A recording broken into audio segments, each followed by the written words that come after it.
Sa pasimula, nilalang ng Diyos ang sanlibutan na maganda, mapayapa, puno ng pagmamahal at kaligayahan. Ngunit dahil sa kasalanan, ang sanlibutan at ang mga nananahan dito ay lubhang napasama. Makikita natin ito sa kalikasan, sa kalagayan ng mga pamilya, at ganon din sa moral at espiritual na kalagayan ng sangkatauhan. Ang Diyos ba ay nagpabaya lamang dito? Hindi ba siya naawa sa ating kalagayan? Ang Diyos ay naawa sa ating kapatid. Kahit sa mga panira ng kaaway, dahil sa pag-ibig at awa ng Diyos, siya ay nagtayo ng mga reformador sa bawat panahon. At ngayon, narito, ang tinig ng reformasyon. Ang tinig ng reformasyon. Ang tinig na nagsasauli ng mga patibayan at mga alituntunin ng Diyos. Ito ang tinig ng reformasyon. Ang programang naghahatid sa inyo ng Ibanghilyo ng Kaligtasan sa pamamagitan ni Panginoong Hesukristo. At ngayon, nandito ang inyong lingkod.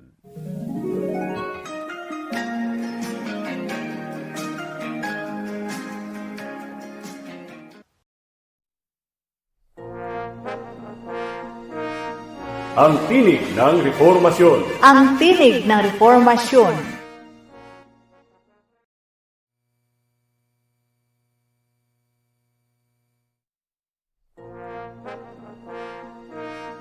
Ang tinig ng reformasyon. Ang tinig ng reformasyon.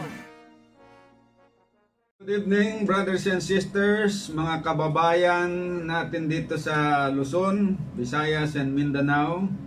And good evening to our Facebook friends who are seeing us live on Facebook. Magandang gabi po sa inyong lahat at muli ay ating ipagpapatuloy ang ating programa dito sa radyo ng Gospel Radio dito sa Chaong. Aking binabati ang lahat ng mga tagapakinig natin dyan sa Lusakan, Talisay, dito sa Kabatang, dyan sa Sariaya, dyan sa Lucena, dyan sa Candelaria, San Pablo, dyan sa Santa Rosa, at sa lahat po ng mga nakikinig, welcome po kayong lahat sa ating ginagawang Bible Study Series tungkol sa magandang balita ng kaligtasan. Welcome po sa mga friends natin dyan sa Facebook na nakikinig o nanonood sa ating live Bible Study on the Air. Sa ating pagpapatuloy po ay tayo po muna ay sandaling manalangin upang hilingin natin ang patnubay ng ating Panginoong Diyos. Dakilang Diyos, sa kitaasan ng mga langit, kayo po ay aming sinasamba, pinupuri, dinadakila at pinapasalamatan sa pagkakataong ito na inyong binigay upang kami po ay makalapit sa inyo at humiling ng tulong. Tulungan niyo po kami sa aming gagawin na pag-aaral nang sa ganun po ay maintindihan ng lahat na nakikinig ang katotohanan na aming pag-aaralan. So,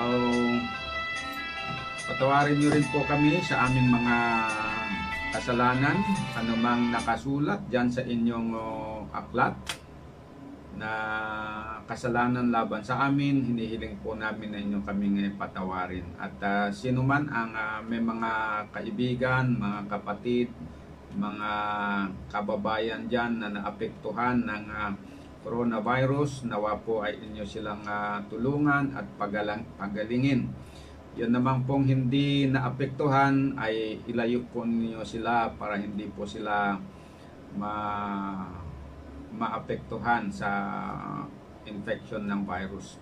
Ito po ang aking dinadalangin sa inyo, Ama, sa pangalan ng aming Panginoong Jesus.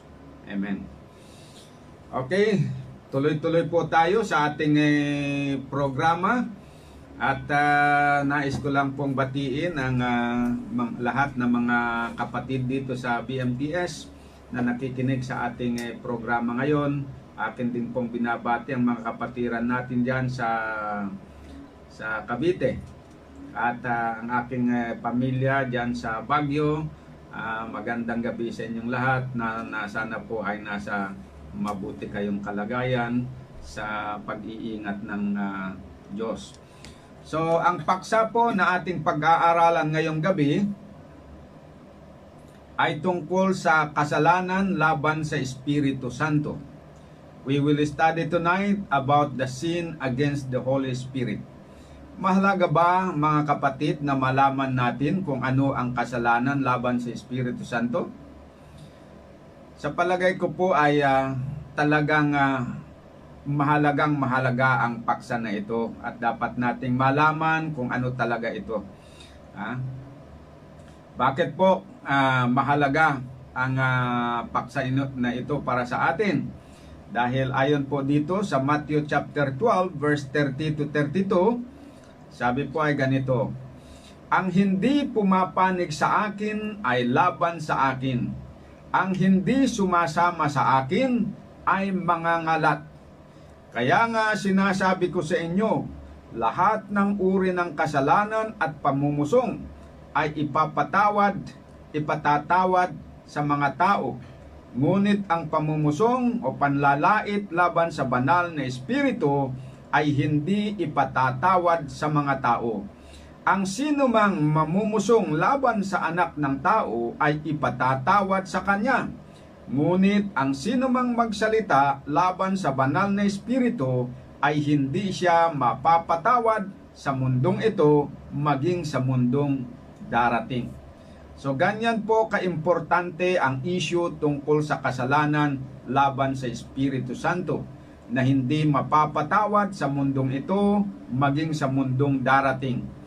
Kaya't pag-aralan po natin ang paksang ito. Subalit nais kong magbigay ng maiksing summary ng pinag-aralan natin kagabi tungkol sa gawain at personalidad ng Espiritu Santo alang-alang sa mga hindi nakinig sa ating programa kagabi. Alam ko na maraming mga bago ngayon lang po sila nakinig. So for their sake, gusto ko na medyo reviewin po natin sandali yung pinag-aralan natin kagabi. Una, napag-alaman natin na ang Espiritu Santo ay ibinigay sa atin na sumasampalataya bilang katunayan na tayo'y mga anak ng Diyos. Ito ay batay sa Galatians 4 verse 6 at Romans 8 verse 14 to 17. Ikalawa, ang Espiritu Santo ay ibinigay sa atin bilang katiyakan ng ating mana na ipinangako ng Diyos ayon sa Ephesians 1 verse 11 to 14. Ikatlo, ang Espiritu Santo ang magtuturo sa atin ng lahat ng mga bagay at magpapaalala sa mga bagay na nakalimutan natin. Ito ay binasa natin po sa John 14 verse 26. Ikaapat, ang Espiritu Santo ang magpatnubay sa atin sa pagkaalam ng buong katotohanan ayon naman sa John 16 verse 13. Ikalima, ang banal na Espiritu ang magpapalakas sa atin sa pagtupad ng mga utos ng Diyos ayon naman sa Ezekiel 36 verse 26 and 27. Ika-anim, ang banal na Espiritu ang magbubuhos ng pag-ibig ng Diyos sa ating puso at ipaunawa sa atin ang lalim at lawak ng pag-ibig ng Diyos.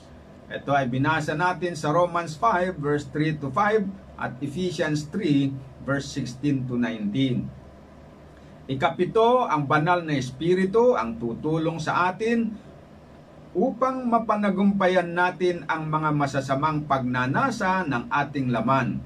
Ito naman ay binasa natin sa Galatians 5 verse 16 to 21. Ikawalo, ang Espiritu Santo ang tutulong sa atin upang makahubog tayo ng mabuting mga pag-uugali tulad ng ugali ni Jesus.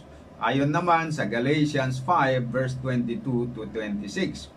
Ikasyam, ang Espiritu Santo ang mamamagitan para sa atin at tutulungan tayo na manalangin at magpuri sa Diyos ng tama. Ito naman po ang binasa natin sa Romans 8 verse 26 to 27. Ikasampo, ang banal na Espiritu ang maghahayag sa atin ng mga nakatagong karunungan ng Diyos. Ayon naman sa 1 Corinthians 2 verse 16 to 6 to 13. Napag-alaman din po natin na ang Espiritu Santo ay isang persona, hindi lamang isang power o kapangyarihan na kagaya ng electric power o electricity na walang personalidad. Napag-alaman po natin na hindi ganon ang banal na Espiritu, kundi ito ay talagang persona. Meron siyang personalidad dahil siya ay nagtataglay ng mga katangian ng isang persona tulad ng mga sumusunod. Una, siya ay napipighati, nasasaktan o nalulungkot ayon sa Ephesians 4 verse 30. So may emotion siya. Kung parang power lang na parang electricity, walang emotion yan. Ikalawa, siya ay nakakarinig at nakakapagsalita. Ayon naman sa John 16 verse 12 to 14. Ayan. So, yan ay attribute of personality talaga yan. Ikatlo, siya ay may sariling isip. Kaya't pwede siyang mamagitan at dumaing ayon naman sa Romans 8 verse 26 to 27. Ayan, may sariling isip. Kaya may personalidad talaga yan.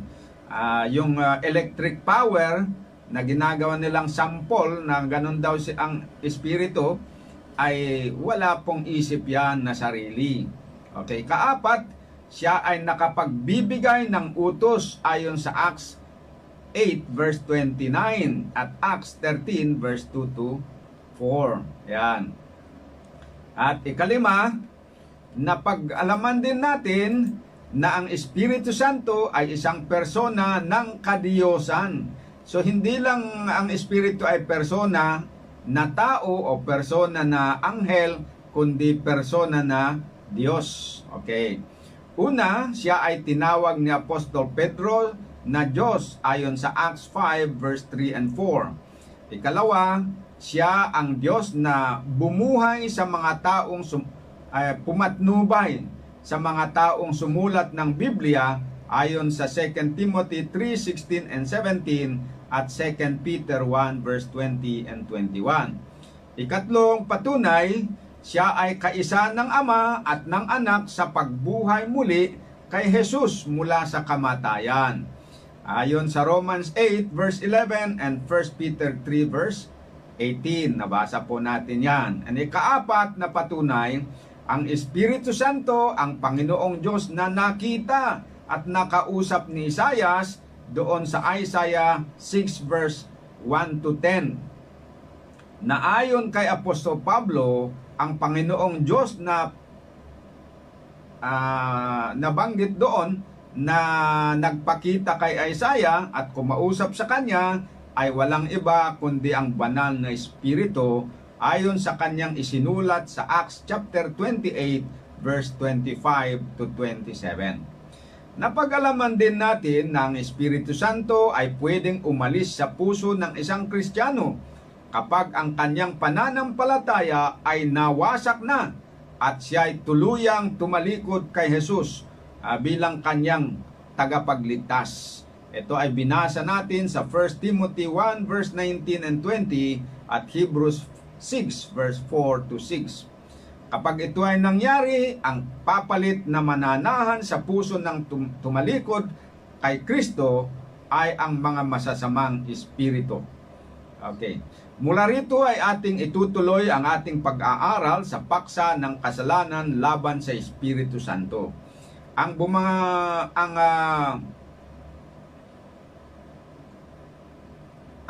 bumanggit tungkol sa kasalanan laban sa Espiritu Santo ay walang iba kundi si Panginoong Hesukristo mismo. At sa lahat ng mga writers ng New Testament Scriptures, ay tatlo lamang ang gumawa ng report ukol dito sa binanggit ni Kristo na kasalanan laban sa Espiritu Santo. Sila ay sina Matthew, Apostol Matthew, si Apostol Marcos at si Lucas. Okay. Sa report ni Matthew ay ganito ang ating mababasa sa Matthew 12 verse 22 to 32. Basahin po natin.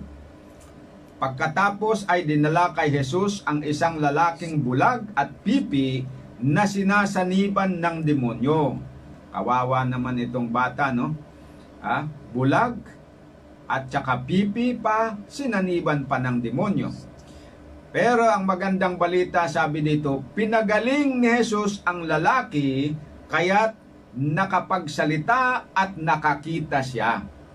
Namangha ang lahat ng naroon at nagtanong, ito na nga kaya ang anak ni David? Subalit nang ito'y marinig ng mga Fariseo, sinabi nila, makapagpapalayas lamang ng mga demonyo ang taong ito sa pamamagitan ni Beelzebul na pinuno ng mga demonyo. Beelzebub ang sa English, Beelzebul naman dito sa Tagalog, ano? Palibhasa ay alam niya ang mga iniisip nila, kanyang sinabi sa kanila, bawat kahariang lumalaban sa kanyang sarili ay babagsak, at walang bayan o sambahayang nagkakahati-hati ang magtatagal. Kung pinapalayas ni Satanas si Satanas, hindi ba't nilalabanan niya ang kanyang sarili? Kung gayoy, papaano tatayo ang kanyang kaharian? At kung nakapagpapalayas ako ng mga demonyo sa pamamagitan ni Beelzebul, kanino namang kapangyarihan nagpapalayas sila ng inyong mga tagasunod? Kaya't sila na mismo ang hahatol sa inyo. Verse 28, ngunit kung sa pamamagitan ng Espiritu ng Diyos ay nagpapalayas ako ng mga demonyo, kung gayon, dumating na sa inyo ang kaharian ng Diyos. At papaano ba mapapasok at mapapagnakawan ng sinuman ang bahay ng isang malakas na tao kung hindi muna niya ito gagapusin? Kung magkagayon, saka pa lamang niya maluluuban ang bahay nito. Ang wala sa panig ko ay kalaban ko, at ang hindi ko kasamang nagtitipon ay pinagmumulan ng pagkakawasak-wasak. Okay. Kaya't sinasabi ko sa inyo, patatawarin ng mga tao sa bawat kasalanan at panlalait, subalit ang panlalait sa Espiritu ay hindi patatawarin. At ang sino mang magsalita ng anungan laban sa anak ng tao ay patatawarin. Ngunit ang sino mang magsalita laban sa banal na Espiritu ay hindi patatawarin, sa mundo mang ito o sa mundong darating. Dito po sa salaysay ni Matthew ay sinabi na dinala kay Jesus ang isang lalaking bulag at pipi na sinasaniban ng demonyo. Ang lalaking ito ay pinagaling ni Jesus, kaya't siya ay nakapagsalita at nakakita na. Namangha ang mga taong nakakita sa milagro na ito na ginawa ni Kristo, at sila ay nagtanong, ito na nga kaya ang anak ni David? Subalit nang ito'y marinig ng mga Parisyo, sinabi nila, nakapagpapalayas lamang ng mga demonyo ang taong ito sa pamamagitan ni Beelzebul na pinuno ng mga demonyo. Pinabulaanan naman ni Jesus ang paratang na ito at kanyang ipinakita na hindi logical ang akusasyon nila sa kanya. Dahil kung siya ay nagpapalayas sa pamamagitan ni Beelzebul na pinuno ng mga demonyo, lumalabas na para na rin nilang sinasabi na pinapalayas ni Satanas si Satanas. At kung ganon, nilalabanan ni Satanas ang kanyang sarili. Kung gayoy, paano tatayo ang kanyang kaharian kung siya mismo ay kinakalaban niya ang kanyang sarili?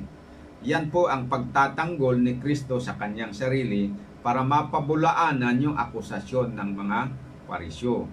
Pagkatapos ay tahasang sinabi ni Jesus sa verse 28 na siya ay nagpapalayas ng mga demonyo sa pamamagitan ng Espiritu ng Diyos. Kaugnay ng katotohanan ito ay sinabi ni Jesus sa verse 31 and 32, "Kaya't sinasabi ko sa inyo, patatawarin ng mga tao sa bawat kasalanan at panlalait, subalit ang panlalait sa Espiritu ay hindi patatawarin. At ang sino mang magsalita ng anuman laban sa anak ng tao ay patatawarin. Ngunit ang sino mang magsalita sa banal na Espiritu ay hindi patatawarin sa mundo mang ito o sa mundong darating." Batay sa salaysay ni Matthew ay hindi gaanong malinaw kung alin ang tinutukoy ni Jesus na panlalait o pamumusong sa Espiritu Santo na hindi mapapatawad kailanman. Kung ito ba ay tumutukoy sa pagsasabi ng mga Parisyo na si Jesus ay nagpapalayas ng mga demonyo sa pamamagitan ni Beelzebul na pinuno ng mga demonyo, o ibang kasalanan ang tinutukoy niya. Ayan po, medyo marami pong nagsasabi at totoo naman na kung basahin mo lang dito sa salaysay ni Matthew, medyo may kulang, may missing link. Hindi mo gaanong mailink kung alin ba talaga doon ang tinutukoy na kasalanan laban sa Espiritu Santo. Kung sa report naman ni Lucas ay mas lalong hindi malinaw kung alin ang tinutukoy na paglapastangan sa banal na Espiritu na hindi mapapatawad, dahil kulang din ang sinabi doon o sinulat doon na impormasyon. Basahin po natin sa Luke chapter 12 verse 8 to 10. "Sinasabi ko sa inyo, ang sino mang kumilala sa akin sa harap ng mga tao ay kikilalanin din ng anak ng tao sa harap ng mga anghel ng Diyos. Ngunit ang magkaila sa akin sa harap ng mga tao ay ikakaila rin sa harap ng mga anghel ng Diyos. Sino mang magsalita ng laban sa anak ng tao ay mapapatawad, ngunit hindi mapapatawad ang magsalita ng paglapastangan sa banal na Espiritu." So nakita nyo, hanggang doon lang ang sinabi ni Lucas.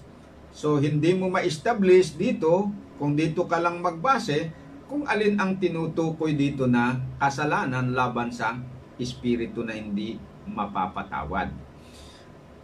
Ngunit hindi man gaanong malinaw sa salaysay ni Matthew at Lucas, ay mas malinaw sa salaysay ni Marcos kung ano ang tinutukoy ni Jesus na panlalait o pamumusong laban sa Espiritu, na hindi mapapatawad kailanman. Kaya't basahin po natin ang report ni Apostol Marcos nang makita natin kung ano talaga ang tinutumbok ni Jesus na kasalanan laban sa Espiritu. Mark chapter 3 verse 20 to 30. Pagtuloy ni Jesus sa isang bahay, muling nagtipon ang maraming tao, kaya't hindi na nila makukuhang kumain. Nang mabalitaan iyon ng kanyang sambahayan, pumunta sila upang siya'y sawayin, sapagkat sinabi ng mga tao, nawawala na siya sa sarili. Ang sabi naman ng mga tagapagturo ng kautusan na galing sa Jerusalem, dito hindi pinangalanan, binanggit lang dito na mga tagapagturo ng kautusan na galing sa Jerusalem. Doon sa salaysay ni Matthew, ang mga taong ito na tagapagturo ng kautusan na galing sa Jerusalem, in-identify na sila ng mga Parisyo. Okay, anong sabi ng mga Parisyo? Sinasabihan siya, sinasaniban siya ni Beelzebul. Nagpapalayas siya ng demonyo sa pamamagitan ng kapangyarihan ng pinuno ng mga demonyo. So, yon po ang sinasabi ng mga Parisyo kay Jesus. Dahil dito, pinalapit ni Jesus ang mga tao at sinabi ang ilang talinghaga. Paanong mapapalayas ni Satanas si Satanas? Kung hinahati ng isang kaharian ang sarili, babagsak ang kaharian na yon. At kung hinahati ng isang sambahayan ang sarili, hindi rin mananatili ang sangbahayang iyon. Kung kinakalaban ni Satanas ang kanyang sarili, babagsak siya at darating ang kanyang wakas. Walang maaaring makakapasok sa bahay ng malakas na tao upang magnakaw, malibang gapusin muna ang taong iyon. Kung siya ay nakapaggapos na, saka pa lamang mananakawan ang kanyang bahay.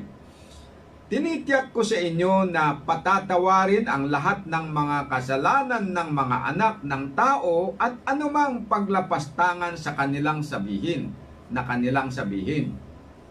Ngunit sino mang lumalapastangan sa banal na espiritu ay hindi mapatatawad kailanman. Nakagawa siya ng isang kasalanang walang hanggan. Ngayon, dito sa verse 30, ito po ang magbigay ng susi para maintindihan natin. Ang sabi dito, sinabi ito ni Jesus sapagkat sinabi nila, siya'y sinasaniban ng maruming espiritu. Ayan.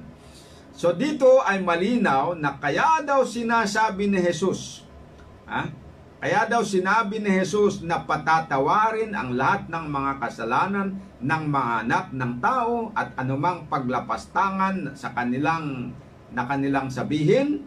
Ngunit sino mang lumalapastangan sa banal na espiritu ay hindi mapapatawad kailanman. Kaya daw sinabi ni Kristo ito ay sapagkat sinabi ng mga tagapagturo ng kautusan na galing sa Jerusalem na siya'y sinasaniban ng maruming espiritu. So, dito natin makita yung link kasi si Marcos ginawa niya yung link na yon. Ano yung link? Na yung palang tinutukoy ni Kristo na kasalanan laban sa espiritu ay inilink ni Marcos doon sa sinabi ng mga Parisyo na si Jesus ay sinasaniban ng masamang espiritu. Okay, so eto medyo pinaiksi niya, pero ang mas mahabang sinabi ng mga Parisyo ayon sa verse 22 ay ganito: sinasaniban siya ni Beelzebul at nagpapalaya siya ng demonyo sa pamamagitan ng kapangyarihan ng pinuno ng mga demonyo. Okay. Yan po ang malinaw. So alam po natin na yung palang sinabi ng mga Parisyo na yon, yan yung tinutumbok ni Jesus na kasalanan o pamumusong laban sa Espiritu Santo. O ang tawag ba, ibang translation, paglapastangan sa banal na Espiritu. Dahil dito, ang mga nagsisipag-aral ng Biblia ay naniniwala ng mga Parisyo ay nagkasala ng panlalait o pamumusong laban sa Espiritu Santo ng kanilang iginiit na ang mga milagro na ginagawa ni Kristo ay hindi sa pamamagitan ng banal na Espiritu, kundi ginawa niya ito sa pamamagitan ng kapangyarihan ng pinuno ng mga demonyo na si Satanas, na tinawag din na Beelzebul. Paano po naging panlalait o pamumusong laban sa Espiritu Santo ang sinabi ng mga Parisyo? At bakit hindi ito pwedeng mapatawad? Okay, unawain po natin, it's just a matter of analysis mga kapatid. At by the guidance of the Holy Spirit, mauunawaan din natin kung bakit. Kung bakit yung binigkas nila na yon ay maituturing na panlalait o pamumusong laban sa Espiritu Santo, at kung bakit hindi mapapatawad dito sa mundong ito at sa mundong darating. Okay.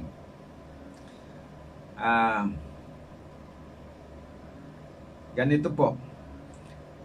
Alam ng mga Parisyo na si Jesus ay tutuong sugo ng Diyos, at ang lahat ng mga milagro na ginawa niya ay sa pamamagitan ng kapangyarihan ng Espiritu ng Diyos. Yung pong sinabi nila na yung ginagawa niya ay sa kapangyarihan ng Diablo, hindi po yon yung tunay na paniniwala nila. Okay? Yan po ang misteryo dyan.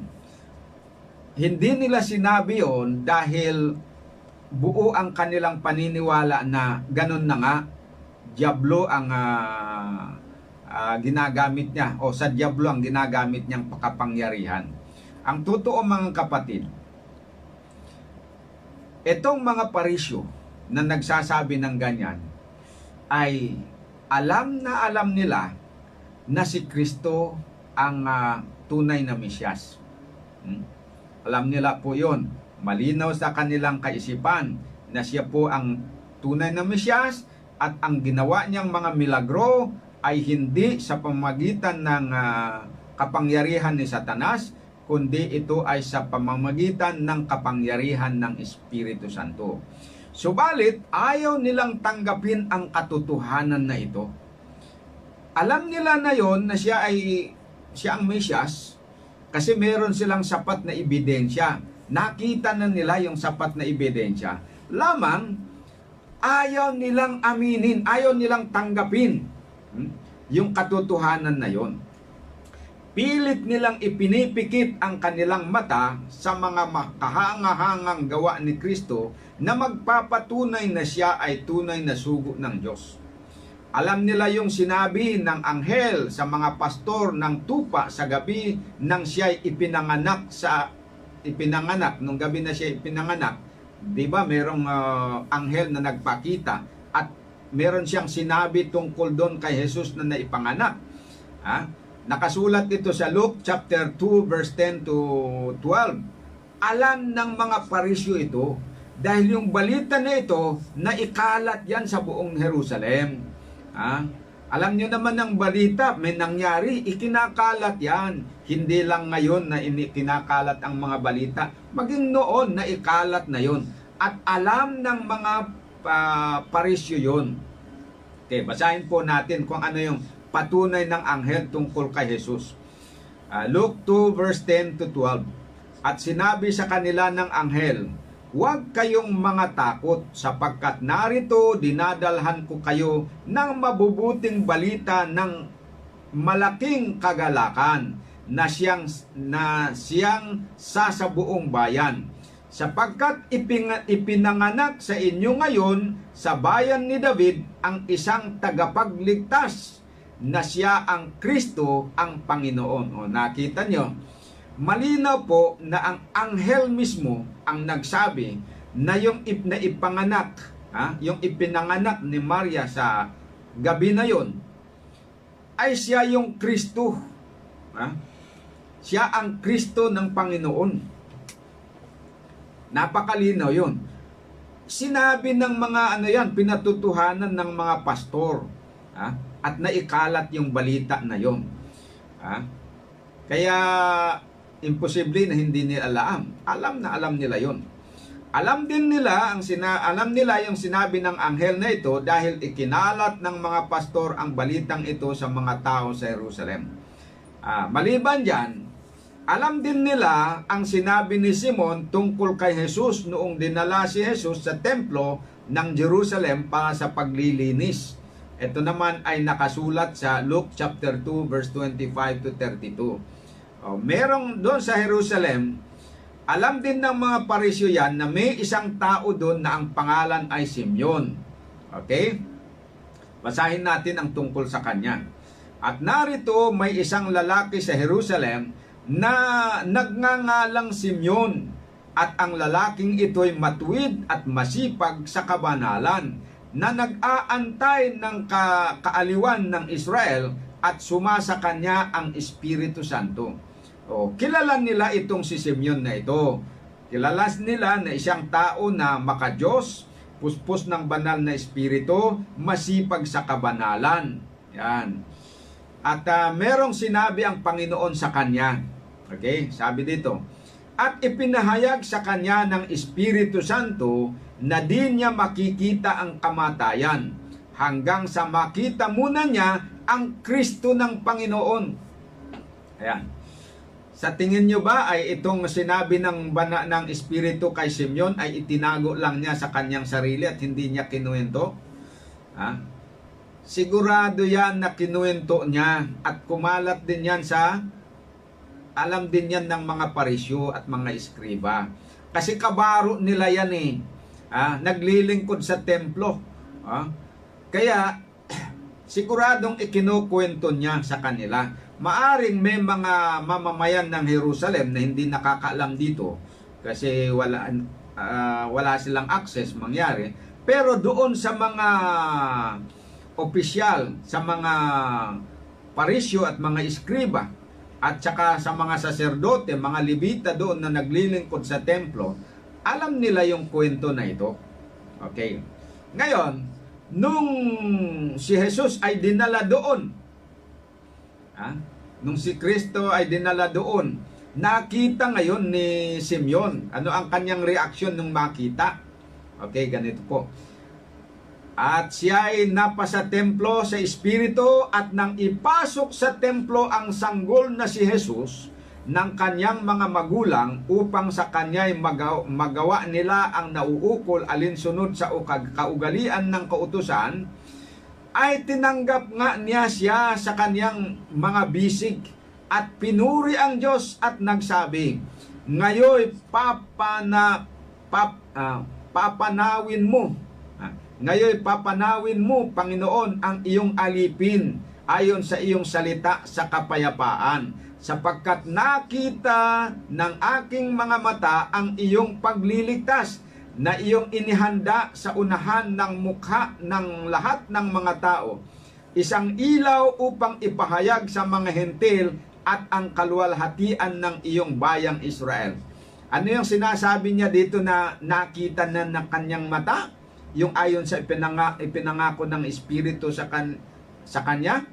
O kung babalikan natin dito sa verse 26, sabi dito, at ipinahayag sa kanya ng Espiritu Santo na di niya makikita ang kamatayan hanggang sa makita muna niya ang Kristo ng Panginoon.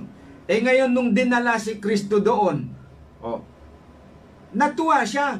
Sabi niya, pwede na akong mamatay dahil nakita ko na yung sinasabi ng banal na Espiritu. Nakita ko na yung Kristo ng Panginoon, ibig niyang sabihin doon. So, pagkatapos na umuwi sina Mary at saka yung asawa niya ni si Joseph, kinuwento niya siyempre sa mga kasamahan niya, ako'y masaya na. Yung sabi ko sa inyo na hindi ako mamamatay hanggat sa hindi ko makita yung Kristo, ako'y pwede nang mamatay ngayon, mapayapa na ako. I am at peace. I can die anytime. Bakit? Kasi nakita ko na yung Kristo ng Panginoon. Nahawakan ko pa kanina, sabi naman, sasabihin pa niya So, yun ang magpapatutuo ngayon na talagang dahil kapanipaniwala naman itong si Simeon na ito, that is another proof na yung bata talaga, si Kristo, siya yung Kristo na hinihintay nila. Yan. So, meron na tayong dalawang patutuo na pwede nang panghawakan. Patutuo ng anghel na si Kristo, yung si Jesus na ipanganak kay Maria ay siya yung Kristo. Patutuo ni Simeon. Meron pa yung patutuo ni Ana. Meron pang isang propeta doon na ang pangalan ay Ana sa templo. Nagpatutuo din. Hindi na natin basahin dito dahil mahaba makaubos lang sa ating panahon. Pero that's another testimony to the effect that Christ is indeed the true Messiah. At maliban dito ay nandyan din ang patutuo ni John the Baptist. Alam din na naisiwalat din yung balita na yon, na nung tinanong ng mga sinugo ng mga parisyo na interviewin siya kung sino siya, sabi niya, hindi ako ang Kristo. Ako yung tinig na binabanggit, tinig sa ilang na binabanggit sa hula ni Isayas. Ako lamang ihahanda ko yung darating na Panginoon. At nung doon, kinuwento din niya na pinahayag ng Espiritu sa kanya na makikilala mo kung sino yung Mesyas na yon kapag bumaba yung Espiritu sa kanya.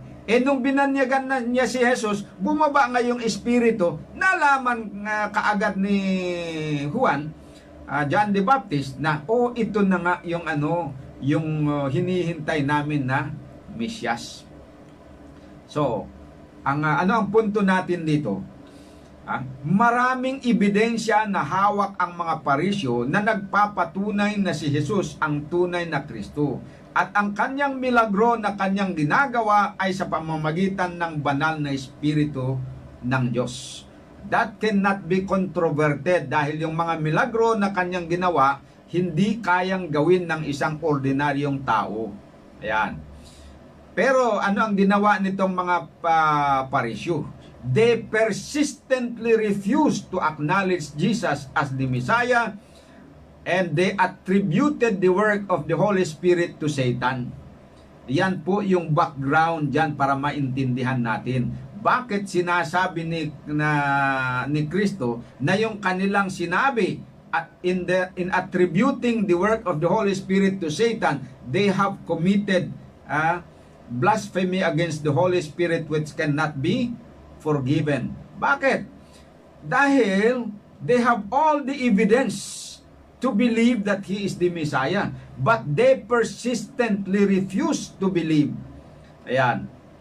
Nandun din yung Holy Spirit convicting them, pero pilit nilang ipinipikit ang kanilang mga mata sa mga ebidensya ng kanyang pagiging Kristo at kanilang sinabi na siya ay nagpapalayas ng mga demonyo sa pamamagitan ng kapangyarihan ni Satanas. Bakit pilit nilang tinatanggihan si Jesus na siya ang Mesyas? Yamang mayroon silang sapat na katunayan sa kanilang kamay na siya ang tunay na Mesyas. Sapagkat sa kabila ng kanilang pagmamalinis sa harapan ng mga tao, ay marami silang masasamang gawa na ayaw nilang pagsisihan at itakwil.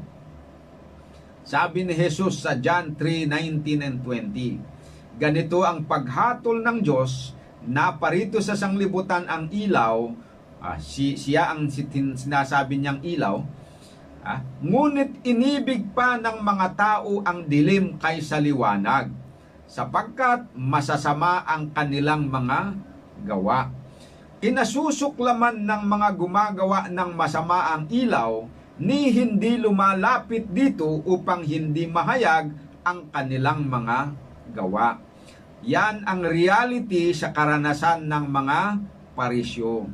Sila'y nagmamalinis, subalit sa totoo, marami silang masamang gawa na tinatago.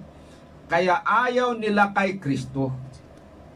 Ayaw nila yon. Kung meron sana silang sapat na pagpapakumbaba sa kanilang sarili at hindi masyadong mataas ang kanilang pride, they should have been drawn to Jesus Christ and acknowledge Him as their personal Lord and Savior.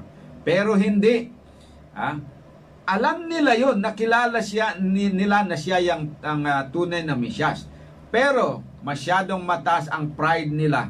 Ayaw nilang aminin. Kasi pag aaminin nila, kailangan na isuko nila ang kanilang kasalanan. Kailangan na magsisi sila.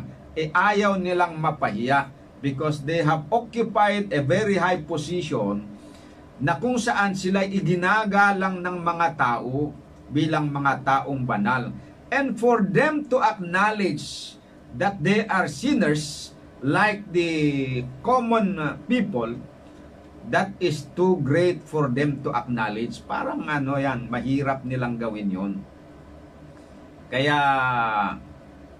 yon ang dahilan na hindi pilit nilang pagtakpan o pilit nilang tanggihan si Kristo bilang tagapagligtas.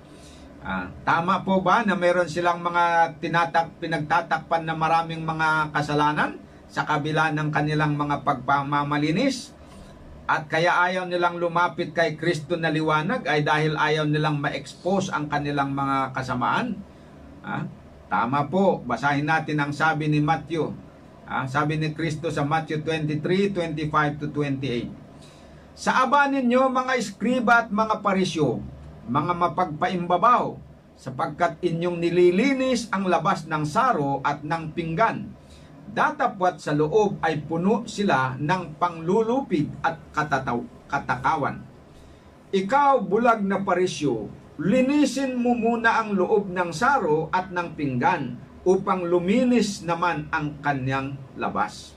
Sa aba ninyo mga eskriba at mga parisyo, mga mapagpaimbabaw, sapagkat tulad kayo sa mga libingang pinaputi na may anyong maganda sa labas, datapwat sa loob ay puno ng mga buto ng mga patay na tao at ng lahat na karumal-dumal.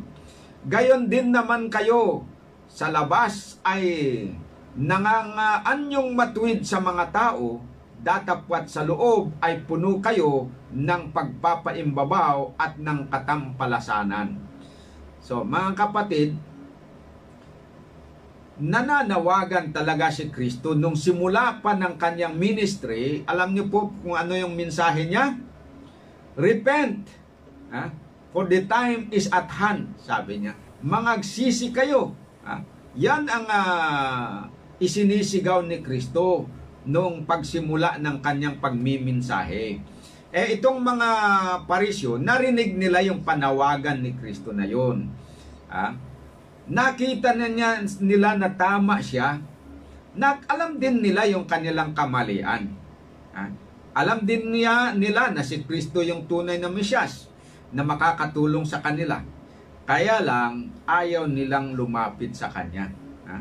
So yun po yung essence. They know who is Jesus Christ, that He is the true Christ and the Savior of the world.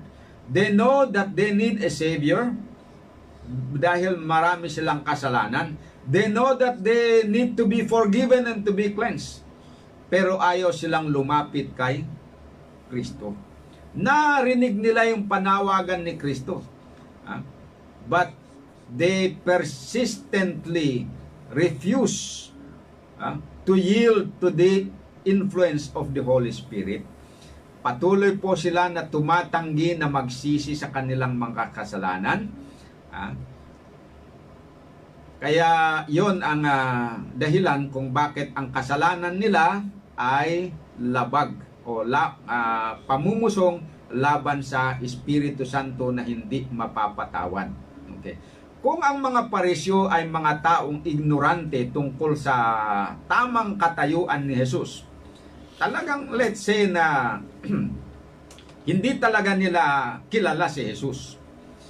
At ang buong paniniwala nila ay talagang siya ay nagpapalayas ng mga demonyo sa kapangyarihan ni Satanas. Kung yun talaga ang buong paniniwala nila, hindi sila magkakasala laban si Espiritu kung sasabihin nila na si Jesus ay nagpapalayas ng mga demonyo sa kapangyarihan ni Satanas. Sigurado po yan mga kapatid. They will not commit the sin against the Holy Spirit or blasphemy against the Holy Spirit if they are truly ignorant that Jesus is the Messiah. And all they know is that He is an evil person. He is doing miracle by the power of God. Kung totoo yan, kahit sinabi nila yon, their sin will be forgiven. That will not constitute sin against the Holy Spirit that cannot be forgiven. But that will easily be forgiven. Madali lang yan patawarin. Bakit? Dahil nakasulat sa Acts 17 verse 30. Pinalalampas ng Diyos ang mga panahon ng kamangmangan. Subalit ngayon ipinag-uutos niya sa lahat ng tao, sa lahat ng dako na magsisi. Ayan. Kaya kung totoo yun na they were ignorant kay Kristo, at sinasabi nila na talagang si Satanas ang nagbibigay ng kapangyarihan sa kanila at yun ang totoong pagkakilala nila, ay papatawarin ng Panginoon sila. Because alam niya na ignorante sila eh. They have no accountability because they are ignorance. And the principle of God is in the time of ignorance, God winks at, God excuse those people na gumagawa out of ignorance. Tulad lang ni Pablo. Nakita niyo ba yung kasasayan ni Pablo? Sabi niya, pinersecute niya ang iglesia ni Kristo. Dahil naniniwala siya daw, ayon dun sa Acts chapter 26, kung babasahin nyo yon, yung kwento niya doon kay Felix.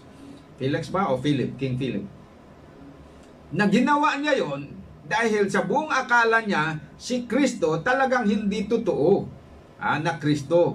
Naniwala siya doon sa sabi ng mga na Parisyo. Although yung mga Parisyo naniwala talaga na siya ay alam nila na si Kristo ay si Jesus ay siya yung Kristo, pero ayaw lang nilang tanggapin na siya ang Kristo. They are resisting that yung katotohanan. Pero si Pablo, he is doing that out of ignorance. Yun ang dahilan na siya ay pinatawad. Because he was doing it out of ignorance. Lahat ng gumagawa, kumakalaban, halimbawa ngayon, maraming kumakalaban kay Kristo. If they are doing that out of the ignorance of who Jesus is, dahil alam nila na si Kristo ay masamang tao talaga, they are not committing the sin against the Holy Spirit. Ang nakakakomit lang ng sin against the Holy Spirit ay yung isang tao na already convicted.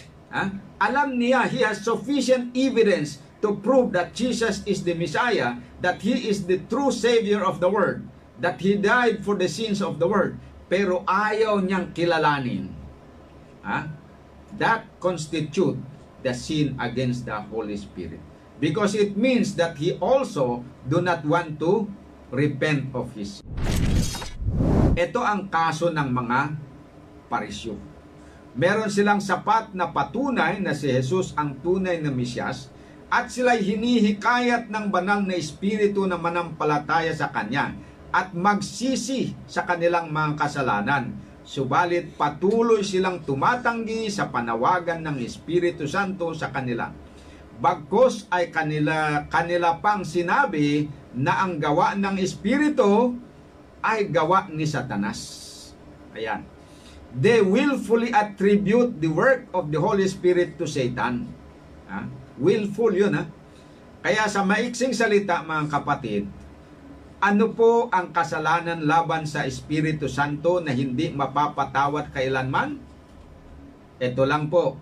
The sin against the Holy Ghost is the sin of persistent refusal to respond to the invitation to repent and accept Jesus as personal Savior. Ang kasalanan laban sa Espiritu Santo ay ang kasalanan ng patuloy na pagtanggi kay Kristo bilang tagapagligtas at patuloy na tumanggi na tumugon sa kanyang paanyaya na magsisi. That is the sin against the Holy Spirit. Kaugnay nito ay may magandang payo si Apostol Pedro sa bawat isa sa atin. Sabi niya, Hebrews chapter 3 verse 14 and 15. Sapagkat tayo'y nagiging kabahagi ni Kristo, kung ating iingatang matibay ang pasimula ng ating pagkakatiwala hanggang sa katapusan. Verse 15. Samantalang sinasabi, ngayon, kung marinig ninyo ang kaniyang tinig, kaninong tinig? Tinig ng banal na Espiritu, huwag ninyong papagmatigasin ang inyong mga puso na gaya ng sa pamumungkahi. Ayan po mga kapatid. Yan ang panawagan ng Panginoon sa ating lahat.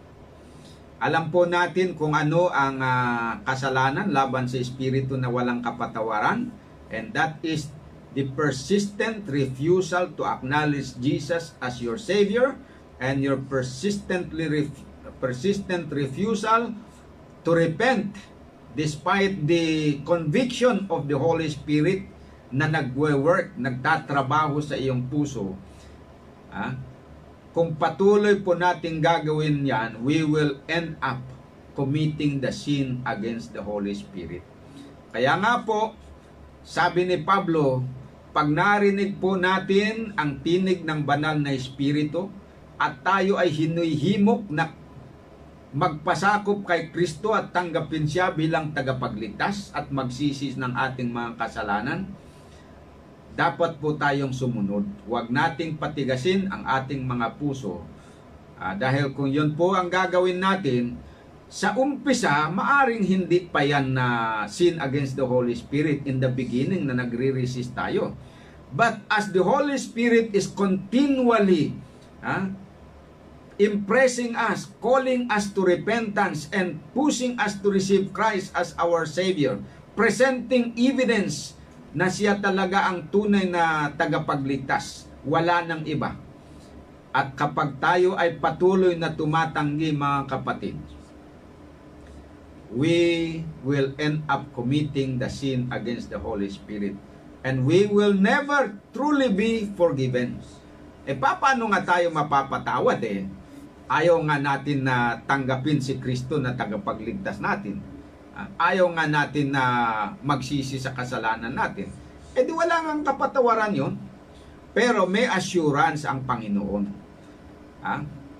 Na habang buhay ang tao, kapag siya po ay nabagbag ang kanyang damdamin at magsisi, lumapit kay Kristo at tanggapin siya, sumampalataya sa kanya bilang kanyang personal tagapagligtas, 100% mga kapatid, siya po ay papatawarin ng Panginoon.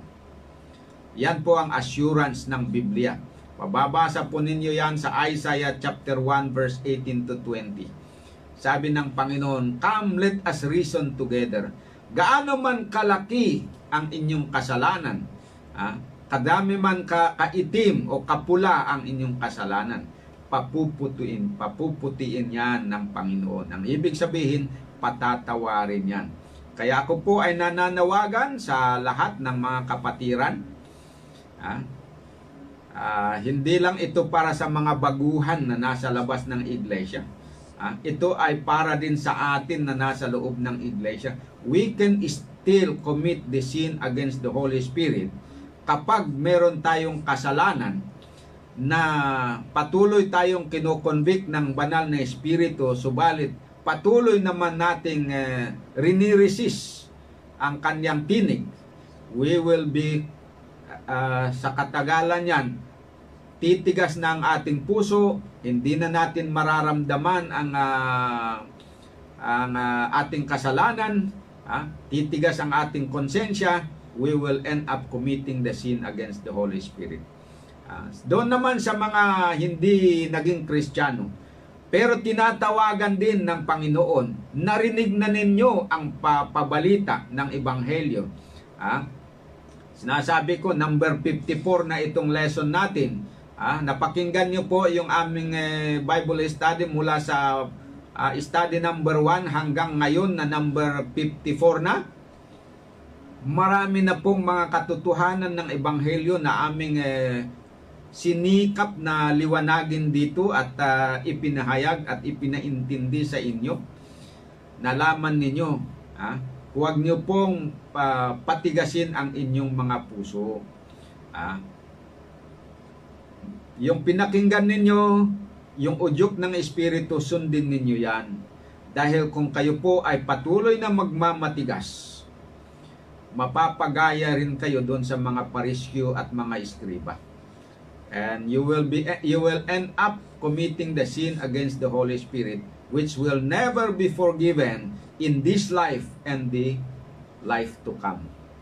Ayan po mga kapatid ang aking maipapayo sa atin. Huwag po natin patigasin ang ating mga puso. Yan po mga kapatid. At tayo po ay wala na ang ating oras. Anong oras natin ngayon?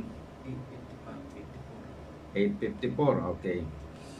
Meron lang akong pahabol dito na isang maiksi na pahabol mga kapatid dahil nung rini-research ko ito kahapon pa, meron akong nabasang article ng isang pastor na sinasabi na yun daw mga Kristiyano, they will never commit the sin against the Holy Spirit. Maniwala ba kayo niyan mga kapatid?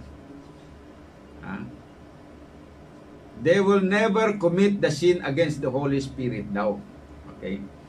Pero tandaan natin, kanino ba ini-address ni Pablo itong sabi niya dito sa Hebrews 3 verse 14 to 15? Nasabi niya, samantalang sinasabi ngayon, kung marinig ninyo ang kanyang tinig, huwag ninyong papagmatigasin ang inyong mga puso na gaya ng sa pamumungkahi.